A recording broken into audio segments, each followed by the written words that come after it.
선지자의 제자들이 엘리사에게 이르되 보소서 우리가 당신과 함께 거주하는 이곳이 우리에게는 좁으니 우리가 요단으로 가서 거기서 각각 한 제목을 가져다가 그곳에 우리가 거주할 처소를 세우사이다 하니 엘리사가 이르되 가라 하는지라.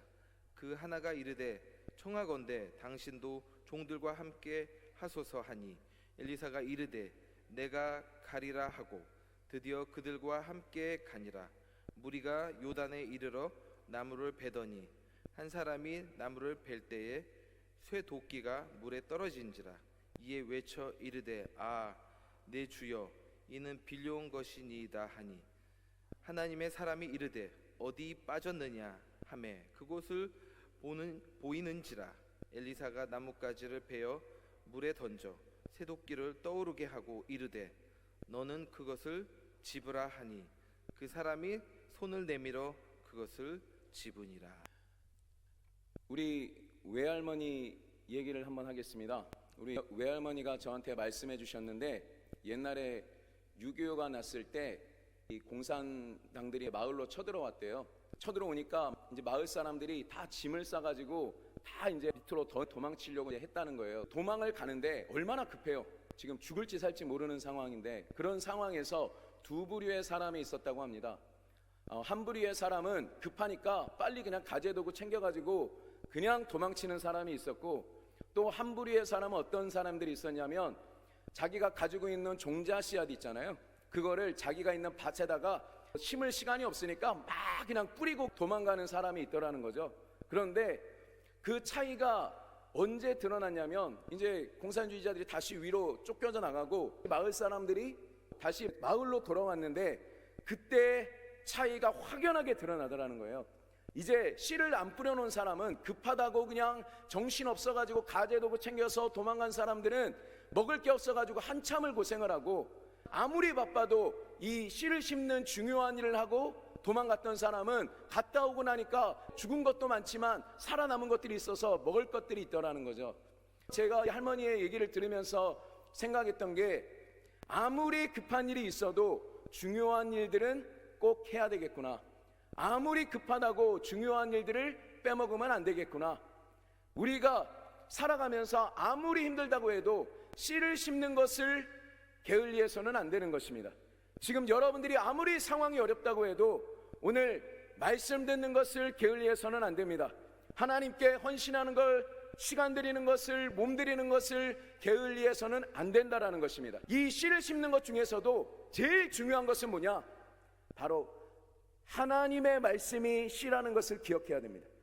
가장 좋은 씨앗은 바로 하나님의 말씀입니다. 하나님의 말씀이 씨앗으로 심겨져야 될 장소는 바로 우리들의 마음이라고 얘기하고 있습니다. 이 하나님의 씨앗이, 이 하나님의 말씀이 씨앗으로 우리의 마음속에 딱 들어오는 그 순간부터 하나님은 일하시기 시작합니다. 여러분, 씨를 심지 않고 거두려고 하면 그걸 도둑놈 심보라고 얘기를 합니다. 하나님의 구원의 말씀을 듣지 않고 구원을 바라면 도둑놈 심보입니다. 하나님의 축복의 말씀을 씨앗으로 마음밭에 심지 않고 축복을 바란다면 그것은 도둑놈 심보입니다. 하나님의 치유의 말씀을 씨앗으로 내 마음속에 받아들이지 않으면서 치유받기를 바란다면 그건 도둑놈 심보라는 것입니다. 그래서 여러분, 가장 중요한 씨앗은 바로 하나님의 말씀을 심는 것이라는 것을 믿고 오늘 전해드리는 하나님의 말씀을 아멘으로, 화답으로, 즐거운 마음으로, 기쁜 마음으로, 열린 마음으로 받아들이는 시간이 되기를 예수님의 이름으로 축복합니다. 데살로니가 전서를 보니까 이런 말씀이 있습니다. 너희가 말씀을 받을 때 사람의 말로 받지 아니하고 하나님의 말씀으로 받았으니 진실로 그러하다. 그 말씀이 너희 믿는 자들 속에서 역사한다고 말씀하고 있습니다. 오늘 제가 전하는 하나님의 말씀을 그냥 젊은 목사가 전하는 그런 사람의 말로 받지 마시고 하나님이 전해주시는 말씀으로 받을 때 이 하나님의 말씀은 여러분의 속에서, 마음속에서 여러분에게 소망을 주고 하나님을 더 사랑하게 만들고 하나님을 더 신뢰하게 만들고 여러분의 믿음은 흔들리지 않을 것이며 여러분의 치유는 급속해질 것이며 여러분의 미래는 더욱더 밝아지게 될 것입니다.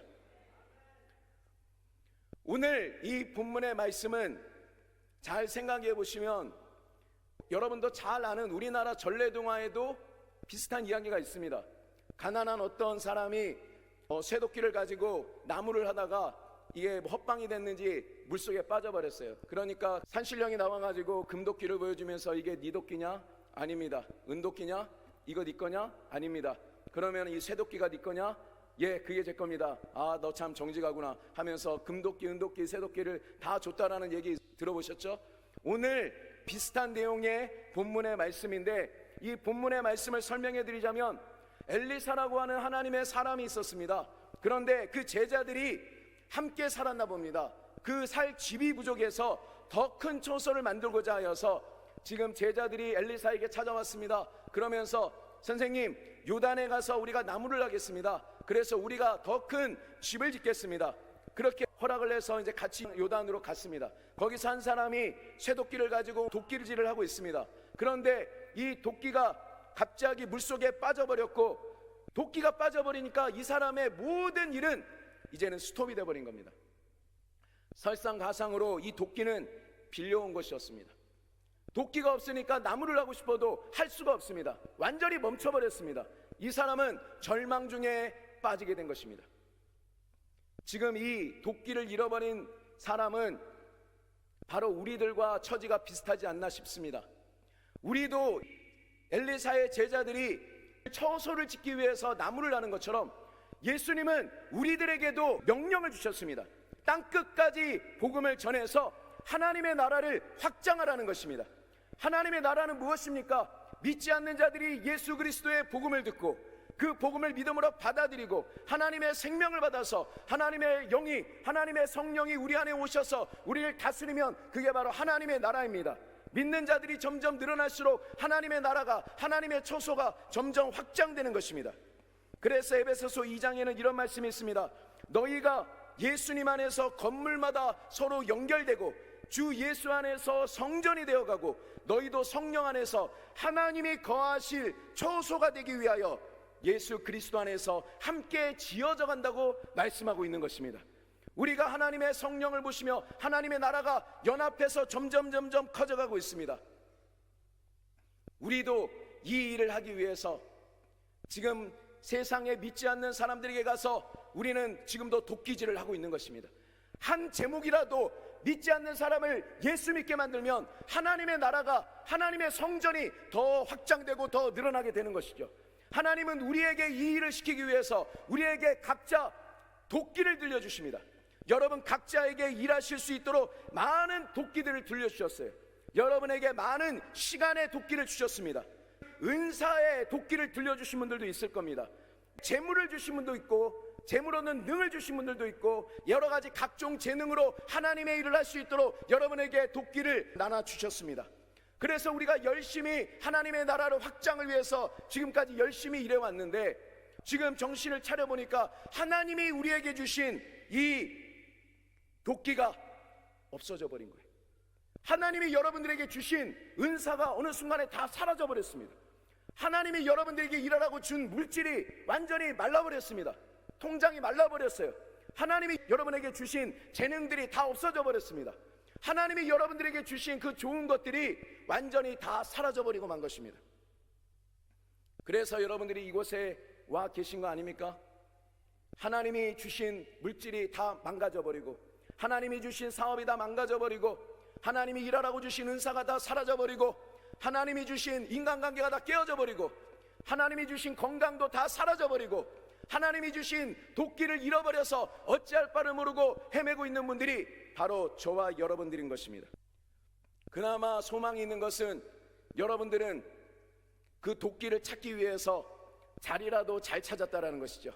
믿는 사람이나 믿지 않는 사람이나 주신 재물, 건강, 관계 다 깨져버리고 엉뚱한 것에서 이거 찾으려고, 회복하려고 노력하고 있는데, 그래도 여러분들은 이 도끼를 다시 찾아줄 수 있는 그 예수님을 찾아와서 그분께 기도하고 있으니 그나마 우리들은 소망이 있는 것입니다.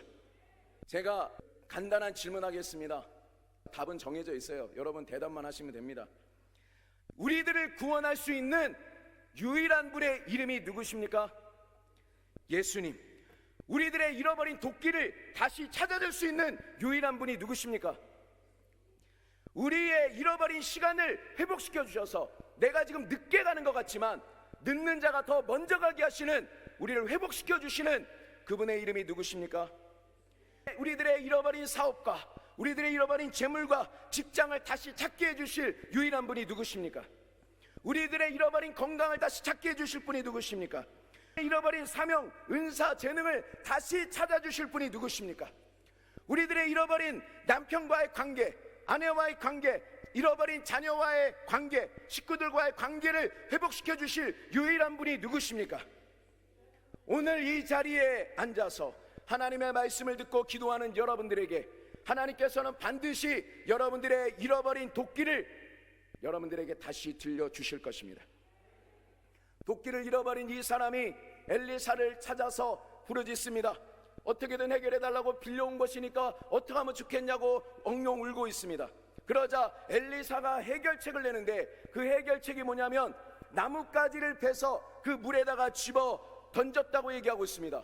이 나뭇가지가 물에 들어가자 갑자기 저 연못 속에 맨 밑바닥에 잠수하고 있던 도끼가 떠오르기 시작했습니다. 그리고 엘리사가 그 도끼를 보면서 저것을 다시 집으라 말씀하자 이 도끼를 잃어버렸던 사람이 그것을 집어서 다시 한번 일할 수 있다는 것이 오늘 본문의 말씀인 것입니다.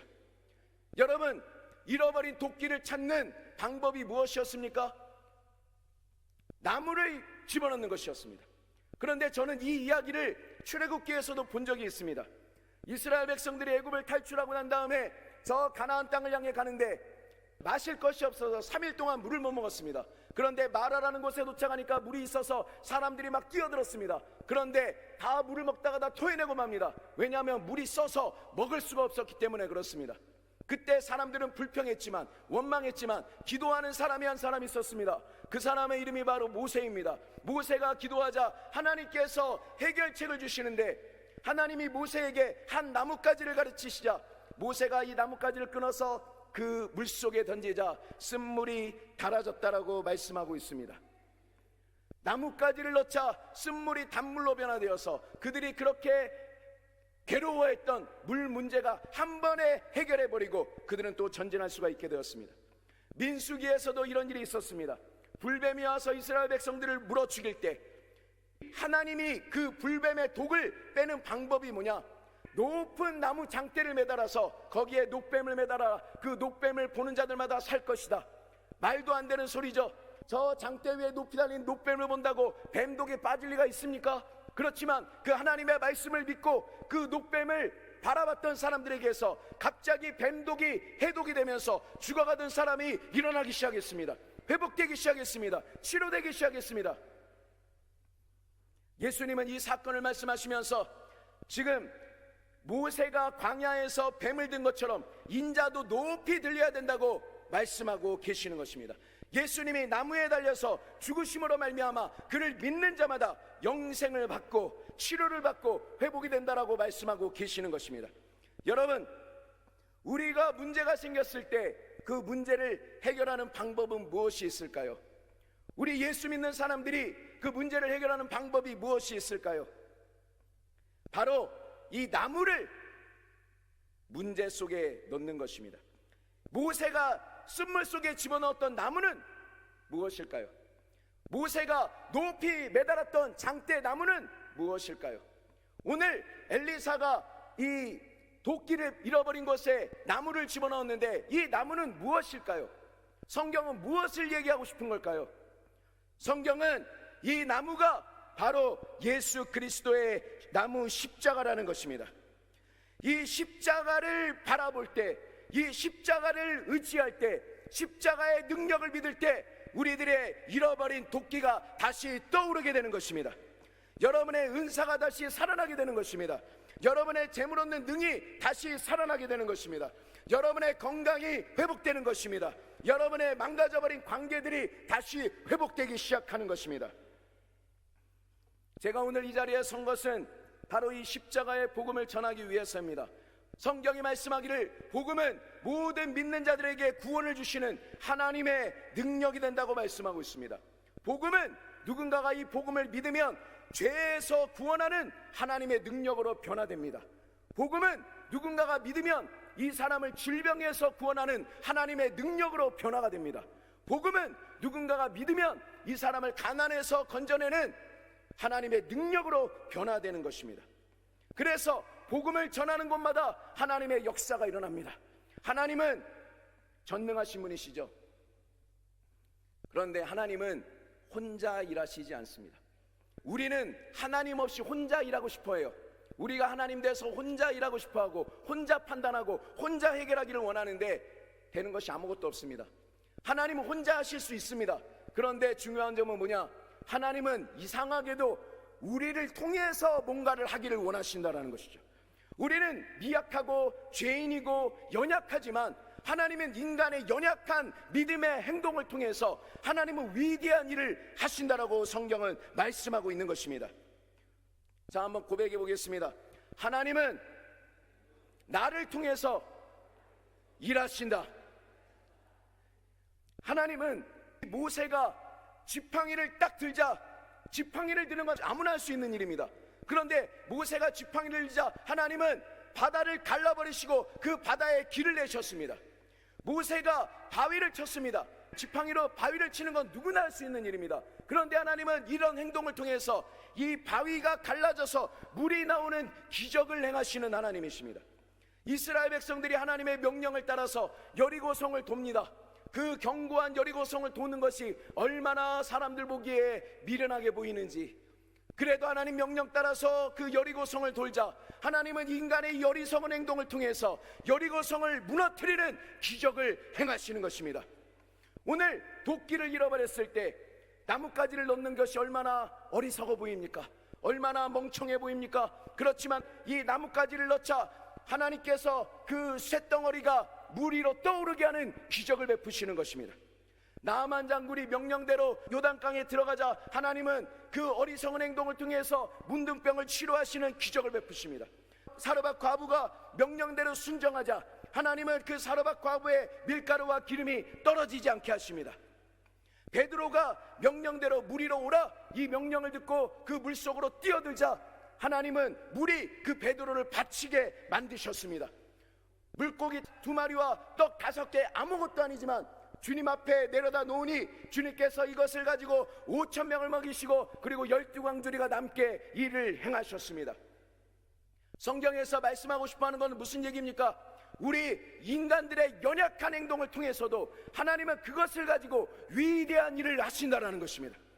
여러분의 연약한 기도에 위대한 일을 행하신다라는 것입니다. 여러분이 연약하게 행동하지만 하나님은 그것을 위대한 일로 바꿔주신다라는 것입니다. 하나님은 전도에 미련한 것을 통해서 영혼을 구원하시기를 기뻐하신다고 말씀하고 있어요. 전도하는 게 얼마나 미련해 보입니까? 그렇지만 하나님이 이 미련한 인간들의 행동을 통해서 뭐를 하신다고요? 영혼을 구원하는 위대한 일을 하신다라는 것이죠. 지금 믿는 자들에겐 이런 표적이 따르니 병든 자들에게 손을 얹은 즉 나으리라. 손을 얹는 거, 병든 사람한테 손을 얹는 거 얼마나 어리석어 보입니까? 누구나 할 수 있는 일입니다. 그렇지만 하나님의 약속은 무엇입니까? 손을 얹을 때 병든 자를 치유하시는 위대한 기적을 행하여 주시는 것입니다. 우리 하나님은 이 인간들의 연약함을 통해서 위대한 일을 하십니다. 그래서 저는 오늘 이 복음을 전하는 누구나 할 수 있는 일, 그것을 저는 열심히 전할 것입니다. 왜냐하면 하나님은 복음을 전할 때 저는 어리석게 전하지만 우리 하나님은 이 복음을 통하여 여러분들을 죄에서, 가난에서, 질병에서 구원해 주실 것을 믿기 때문에 그렇습니다. 복음은 모든 믿는 자들에게 구원을 주시는 하나님의 능력이 된다고 저는 믿습니다. 여러분도 믿으십니까? 오늘 이 하나님의 복음에 아멘으로 화답하는 여러분들이 되시기를 바랍니다. 이 나무가 물속에 들어갔을 때 도끼가 떠올랐습니다. 우리가 제일 먼저 회복해야 될 도끼는 무엇이 있습니까? 바로 하나님이 주시는, 선물로 주시는 의로움이라는 것입니다. 의로움이라는 것이 무엇입니까? 종교개혁가들이 그렇게 목숨을 걸고 지키려고 했던 믿음으로 의롭게 된다는 것이 무엇입니까? 의롭게 된다는 것은 한 번도 죄를 짓지 않는 것처럼 우리 하나님 앞에 나섰을 때 어떠한 두려움도, 어떠한 죄책감도, 어떠한 좌절감도 없이 하나님 앞에 나설 수 있는 하나님과 올바른 관계를 얘기하는 것입니다. 그런데 하나님의 법으로 봤을 때 이것을 자기의 행동으로서, 자기의 행위로서 완벽하게 의로운 인간들은 한 사람도 없다고 성경은 말씀하고 있습니다. 율법을 받은 유대인들이 천몇백 년간 지켜보려고 했지만, 열심히 지켜보려고 했지만, 결국에 성경은 말하기를 의인은 없나니 한 사람도 없다고 말씀하고 있습니다. 아담이 하나님께 죄를 지은 이후로 우리는 하나님으로부터 쫓겨났습니다. 하나님은 인간들을 만들 때 가난하게 만들지 않았습니다. 아프게 만들지 않았습니다. 죽지 않게 만들지 않았습니다. 불행하게 만들지 않았습니다. 하나님은 인간을 강하게 만들었고, 죽지 않게 만들었고, 지혜롭게 만들었고, 풍성하게 만들었고, 성공하도록 만들었고, 우리 하나님은 우리에게 좋은 것을 주셨습니다. 그것을 누리는 한 가지의 조건이 무엇이었습니까? 선악을 알게 하는 나무의 실과를 먹지 마라. 먹는 날에는 정령 죽으리라. 그 말씀을 믿으면 하나님이 주시는 걸 다 누릴 수가 있어요. 그런데 아담과 하와가 하나님의 말씀을 믿지 않고 누구의 말을 믿었어요? 사단이 말했습니다. 저걸 먹어도 죽지 아니할 것이다. 하나님은 먹으면 죽을 것이다. 사단은 먹으면 죽지 아니할 것이다. 우리는 누구의 말을 선택해야 됩니까? 여러분 같으면 누구의 말을 선택하겠습니까? 당연히 하나님 말씀을 선택하셨겠죠. 그런데 우리 선조 아담이 하나님의 말씀을 믿지 않고 사단의 말에 속아서 그 선악을 알게 한 나무의 실과를 먹었습니다. 그 하나님의 말씀을 믿지 않고 불순종했던 결과는 무엇입니까? 하나님과 우리가 분리됐다라는 것이죠. 죄인된 우리가 하나님과 분리가 되어버렸습니다. 생명된 하나님과 분리가 되자 우리는 죽는 존재가 되었고, 부유하신 하나님과 분리가 되자 우리는 맨날 가난과 이 결핍 속에 허덕이고 있는 것입니다. 이 건강의 근원이신 하나님과 분리가 되자 우리는 매일같이 이렇게 아프고 좌절하고 절망하는 것입니다. 그러면 이 하나님과 다시 한번 가까워져야 되겠는데, 우리의 이 문제를 해결하기 위해서 다시 한번 하나님과 가까워져야 되겠는데, 그러려면 가져야 되는 게 뭐라고요? 의로움이라는 것입니다. 이 의로움을 어떻게 가질 수가 있을까요? 하나님이 죄인인 우리들을 그냥 용서하실 수는 없습니다. 지금 요즘 사회에서 제일 문제가 되는 게 무엇입니까? 기준을 사람마다 다르게 한다는 게 계속 첨예한 문제가 되고 있지 않습니까? 그래서 하나님은 우리를 사랑한다고 그냥 용서하시고 받아줄 수 없습니다. 반드시 법적인 결과를 내야 되는 것이죠. 죄의 결과는 무엇입니까? 하나님이 정하신 죄의 결과. 죄의 결과는 사망입니다. 하나님은 죄를 졌으면 반드시 그 죄값을 치르게 하셔야 되는 공의의 하나님이시고, 하지만 하나님의 딜레마는 뭐냐? 하나님이 죄를 지은 우리를 너무나 사랑하고 계신다라는 것이죠. 제가 여기 설 때마다 예를 들고 있는데, 제가 재판장이라고 할 때 다른 사람, 나하고 관계없는 사람들은 죄져서 5년, 10년, 15년 할 수 있습니다. 그런데 여기에 사랑하는 내 아들이 딱 잡혀왔어요. 현행범으로 잡혀왔습니다. 그러면 공정한 재판장으로서는 어떻게 해야 됩니까? 다른 사람과 똑같이 형을 내려야 됩니다. 그런데 사랑하는 아버지의 입장에서는 어떻게 하고 싶어요? 용서해주고 싶은 게 아버지의 마음입니다. 그래서 죄를 심판해야 되는 하나님의 공의와 우리를 구원하고자 하는 하나님의 사랑이 동시에 만족이 돼야 돼요. 공의 때문에 그냥 심판한다고 한다면 우리를 건지고자 하고는 하나님의 사랑이 힘이 없는 것이고, 또 내가 사랑하니까 그냥 용서해 주려고 하자니 죄를 심판해야 되는 하나님의 공의가 망가져 버리는 것이죠. 그래서 어떻게 하셨느냐?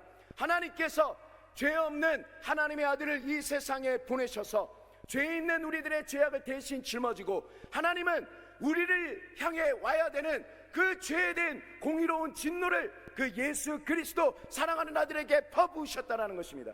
이게 바로 십자가의 사건인 것입니다. 그가 찔린 것은 우리의 허물 때문이요, 그가 상한 것은 우리의 죄악 때문이라.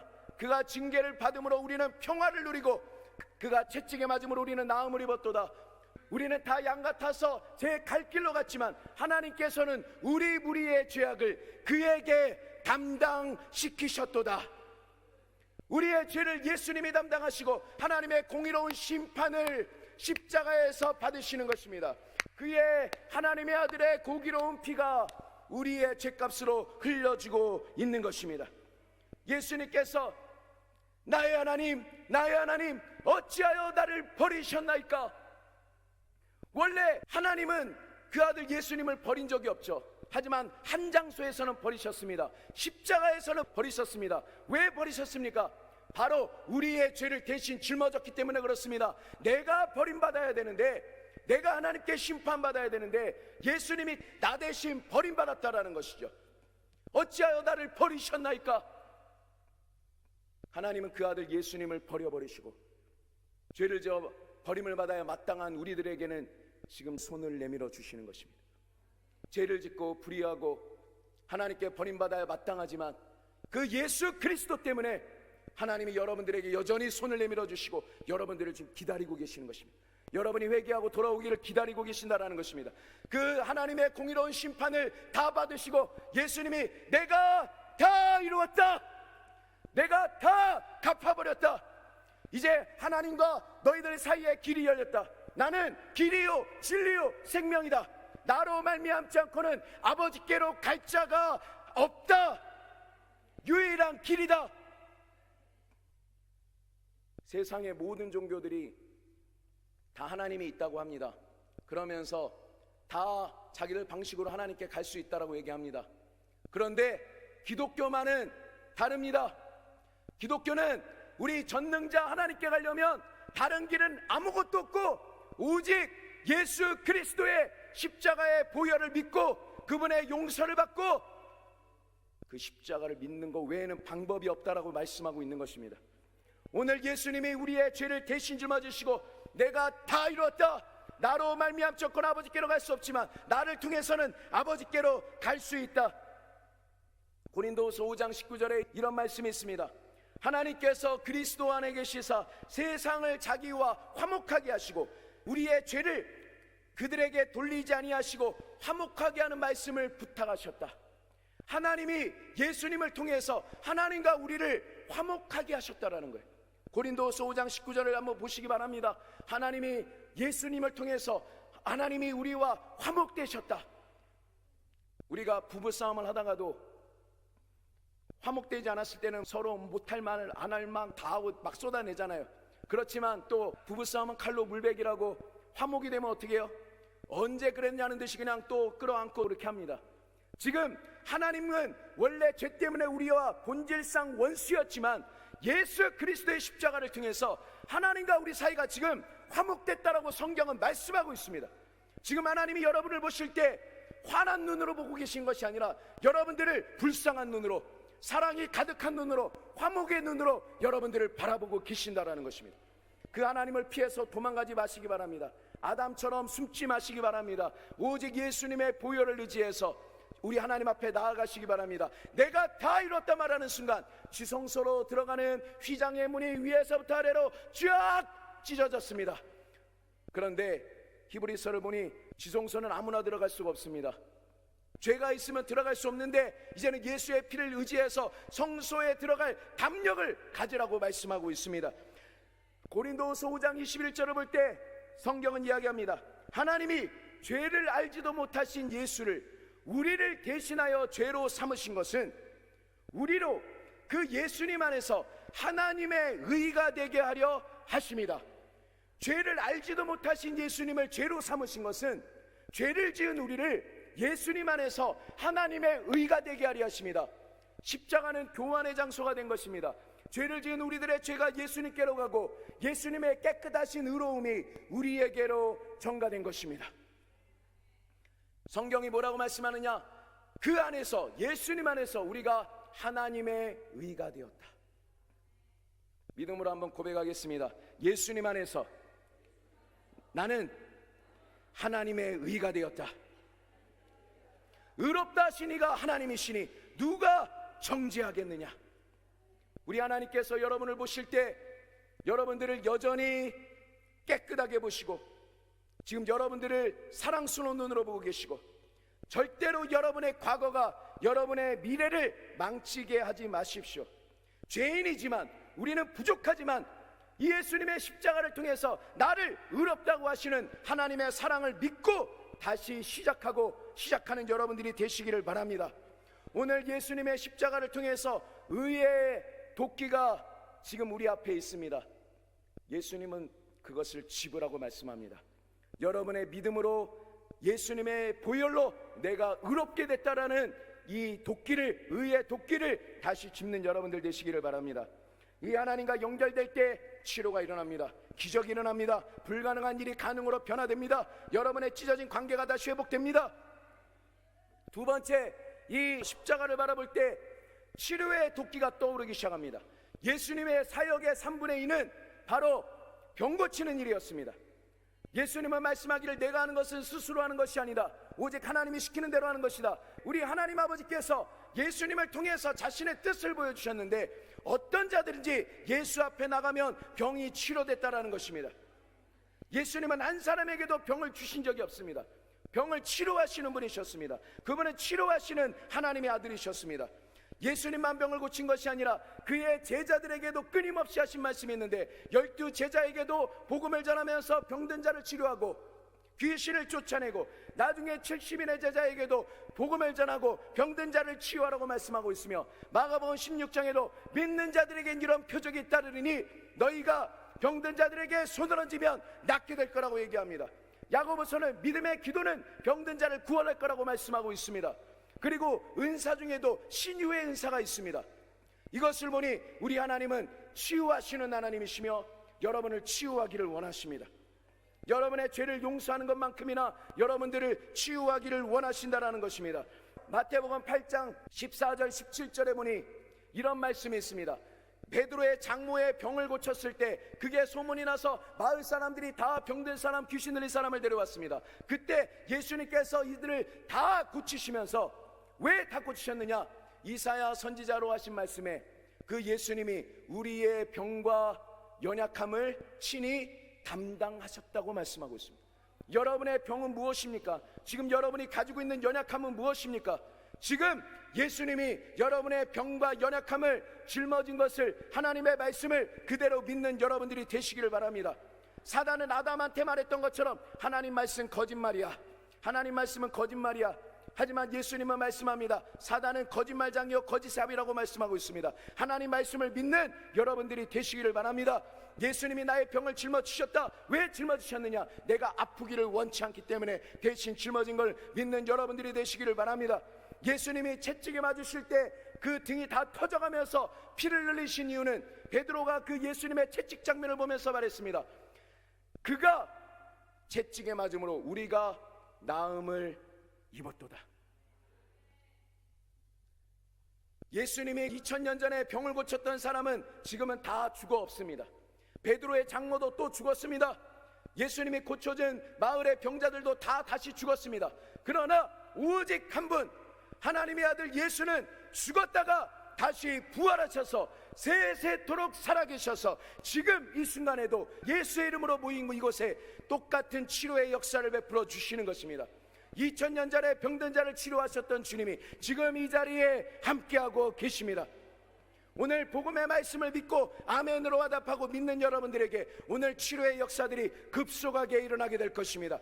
오늘 제가 나중에 치료의 선포를 할 때 여러분이 믿음으로 손을 얹으십시오. 여러분의 귀가 열리고 여러분의 간이 고쳐지고 여러분의 안 움직이는 부분이 움직이고 여러분의 통증이 사라지고 오늘 치유의 역사를 체험하시게 될 것입니다. 세 번째로 우리가 십자가를 바라볼 때 축복의 도끼가 회복됩니다. 예수님이 왜 나무에 달리셨는가? 갈라디아서 3장을 보니 나무에 달린 자마다 하나님께 저주를 받은 자라고 말씀하고 있습니다. 율법의 저주입니다. 율법이라는 것은 잘 지키면 축복을 받지만 못 지키면 저주를 받습니다. 그런데 하나님은 우리가 저주받기를 원치 않으셔서 예수님이 나무에 달려서 죽는 죽음을 선택하심으로 말미암아 율법의 저주를 대신 담당한 것입니다. 예수님 말씀하기를 나는 법을 폐하러 온 것이 아니라 법을 완성하러 오셨다고 얘기하고 있어요. 아무도 율법을 지키는 사람이 없으니 예수님이 우리의 대표자로 오셔서 이 율법을 완성하러 오신 것입니다. 하나님의 명령을 십자가에 죽기까지 완전하게 다 지키시고 완전하게 다 모든 것을 완성하시고 십자가에서 우리의 죄악을 다 담당하시고 율법의 요구를 다 담당하시고 십자가에 의해서 가난하게 되심으로 말미암아 우리의 가난을 짊어지셨다고 말씀하고 있습니다. 예수님이 가난하게 되신 것은 왜 가난하게 됐습니까? 우리를 부욕해 하시기 위해서이라고 말씀하고 있습니다. 여러분, 각자 개인의 삶을 위해서는 좀 가난해도 불편하면 됩니다. 그러나 하나님의 땅끝까지 복음을 전하라고 하는 이 사명을 완수하기 위해서는 우리는 하나님의 돈이 필요합니다. 하나님의 축복이 필요합니다. 오늘 예수님이 나 대신 가난하게 되심으로 나를 부욕해 하셨다라는 걸 믿고 하나님이 나에게 재물 얻는 능을 주신다라는 것을 믿는 여러분들이 되시기를 바랍니다. 오늘 재물 얻는 도끼가 다시 한번 떠오르게 될 것입니다. 이 가운데 다시 한번 위대한 사업가들이 나오기를 예수님의 이름으로 축복합니다. 오늘 축복의 도끼가 떠오르고 있으니 믿음으로 잡는 여러분들 되시기를 바랍니다. 마지막으로 성령의 권능이라는 도끼가 우리들에게 회복이 됩니다. 여러분, 복음을 능력 있게 전하고 하나님의 나라를 확장하기 위해서 가장 필요한 것이 뭐냐? 바로 성령의 능력입니다. 예수님 말씀하시기를 내가 진실로 진실로 너희에게 이르노니 나를 믿는 자는 내가 하는 일을 너희도 똑같이 하게 될 것이다. 내가 복음을 전한 것처럼 너희도 똑같이 전할 수 있다. 내가 귀신을 쫓아내는 걸 봤느냐? 너희도 똑같이 쫓아낼 수 있다. 내가 병든 자를 치유했다. 너희도 똑같이 할 수 있다. 내가 하는 일들을 너희도 하게 될 것이다. 내가 오병이어를 통해서 수많은 사람들을 먹이는 걸 봤느냐? 너희들도 그렇게 수많은 사람들을 먹이는 그런 사람이 될 것이다. 그러면서 예수님이 십자가에 죽으시고 부활하셔서 하늘로 올라가시기 전에 뭐라고 말씀하셨느냐? 너희는 예루살렘을 떠나지 말고 하나님이 약속하신 것을 기다리라. 성령이 너희에게 임하시면 너희가 권능을 받고 예루살렘과 유대와 사마리아 땅끝까지 이르러서 내 증인이 될 것이다. 이 성령의 권능을 받을 때 여러분의 인생이 달라집니다. 이 성령의 능력의 도끼를 집으면 마귀가 벌벌 떱니다. 질병이 떠나갑니다. 기적이 일어납니다. 여러분, 이 성령의 충만함을 받으면 도끼가 날카롭게 갈려지기 때문에 도끼가 날카롭지 않으면 힘만 들 뿐입니다. 오늘 우리는 이 성령의 능력을 받아야 되겠습니다. 오늘 이 십자가의 능력을 통해서 여러분들에게 의의 도끼가 떠오릅니다. 치료의 도끼가 떠오르며 축복의 도끼가 떠오르며 능력의 도끼가 지금 떠오릅니다. 여러분, 주님이 말씀하십니다. 그것을 집으라. 여러분의 잃어버린 것은 무엇입니까? 십자가를 통해서 이것들이 다시 여러분에게 다시 돌아오고 있습니다. 오늘 이 능력의 도끼 받아서, 재물의 도끼 받아서, 치료의 도끼를 받아서 다시 한번 하나님의 나라를, 하나님의 처소를 확장시켜 나가는 여러분이 되기를 예수님의 이름으로 축복합니다. 찬송하시고 우리 뜨겁게 기도하겠습니다. 하나님, 내가 잃어버린 도끼들이 있습니다. 하나님이 주신 재물 도끼를 다 잊어버렸습니다. 하나님이 주신 은사 다 까먹었습니다. 하나님이 주신 재물 얻는 능도 이제 다 사라져버렸습니다. 사업도 끝났습니다. 하나님이 주신 건강도 다 끝났습니다.